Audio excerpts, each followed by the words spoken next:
হচ্ছে সিঙ্গুর পঞ্চায়েতে, যেখানে হচ্ছে আগামী 3রা জানুয়ারি থেকে হচ্ছে সিঙ্গুর মেলা আয়োজিত হতে চলেছে।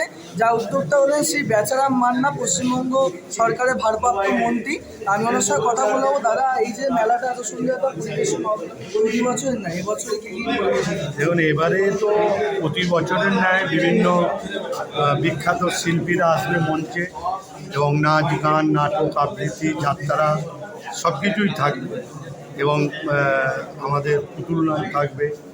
মানুষের বিনোদনের জন্য যেগুলো দরকার সেগুলো মেলায় স্টেজে মঞ্চের মধ্যে থাকবে।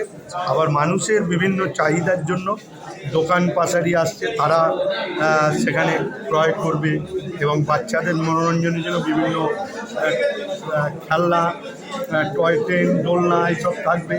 আবার তার সাথে সাথে প্রাচীন যুগের যে মেলার খাদ্য, বাদাম, জিলেপি, পুরকাঠি, জিবে গজা, সেগুলো যেরকম থাকছে, আবার এখনকার দিনে চাউমিন, এগরোল সেগুলোও থাকছে। তাই সব মিলে একটা মেলার পরিবেশ এবারে আলাদাভাবে হয়ে যাবে। এবারে তো প্রধান আকর্ষণ দেখি, এবারে প্রধান আকর্ষণ হচ্ছে দেব অধিকারী, তিনি আসছেন আমাদের অভিনেতা।